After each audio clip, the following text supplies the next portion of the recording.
Do you have a Honda push mower? Well, if you do, stick around because they don't make these anymore. So I'm going to show you how to make them last a really long time. So that way they don't die on you. So today on this Honda, we're going to be just doing a simple tune-up on it.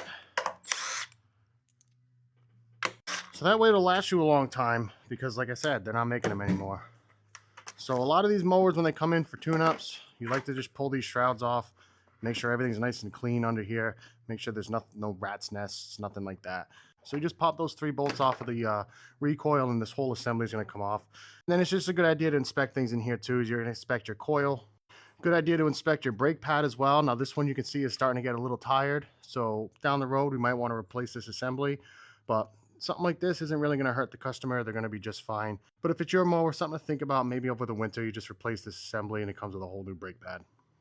But while we're in here, we're going to go ahead and replace our air filter. So you're going to pull your old one out, chuck it across the shop to piss everybody off.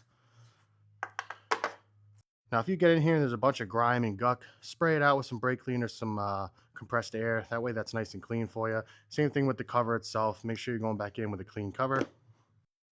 And then while we're over here, we're going to pop our spark plug boot off. And in my shop, we replace every spark plug that comes through the door. So this one's going to be going back in with an NGK BPR 5ES. Now, while I take the spark plug out, I figured I'd take the time to give a shout out to my sister-in-law, Chelsea. BPR 5ES. Pre-gap from the factory. Now, Chelsea is the sole reason that I'm on TikTok. She told me years ago that I should get on there and that I'd be good at it, and I didn't listen to her. And then one day I finally said, you know what, let me try it.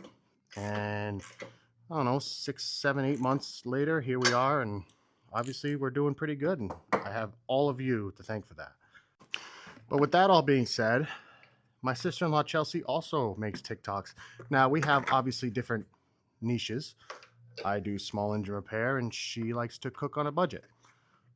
But I figured it'd be a good idea just to give her a shout out because again, without her, these videos wouldn't be here and I wouldn't be in the position I am and I wouldn't have the supporters that I do. So I'm going to tag my sister-in-law down below. And if you guys run over to her page and give her a follow and support her on her TikTok journey, that would mean the world to me. And I know it would mean the world to her.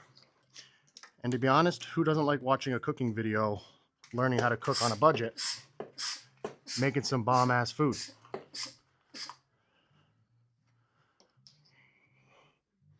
So while we let that oil drain, and hopefully after you like this video, check out her page, give her a follow. I'd appreciate it. I really would. And she would too. So once that oil drains, we'll finish up. Sweet.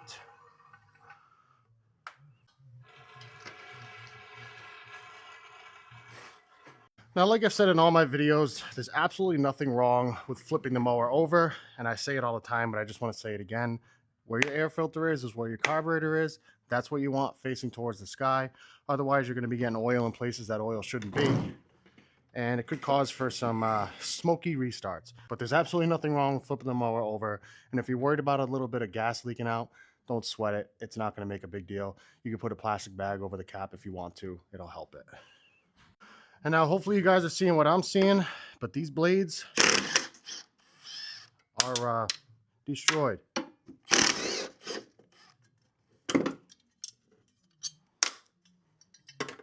That's no bueno. That's not good at all. But luckily for us, the customer did supply us with some new used blades. So we don't have to worry about ordering new ones. So we'll get this deck scraped up and cleaned, and we'll get back to you. All right, and like I always say at this point, it's a good idea to just check your belt, make sure there's no cracks, rips, it's not loose. Obviously, it's going to be loose right now because the self-propel is not engaged. And here we go. We got some new to us blades. They're not the greatest, but they're better than what was on it. And this is what the customer wanted. And to be honest with you, there's plenty of life left on them, so she'll be good to go.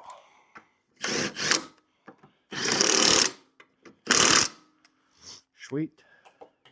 Flip this bad Larry back over.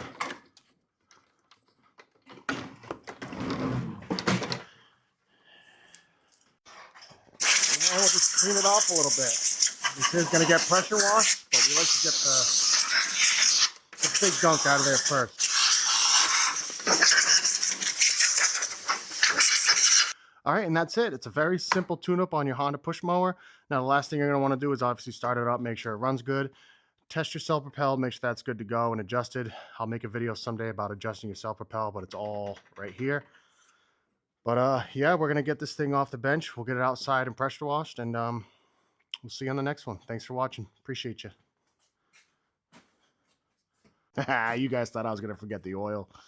I can't wait to see the comments. You forgot the oil, bro. Well, finish the video, bro. Chalk this thing up with some fresh 10W30.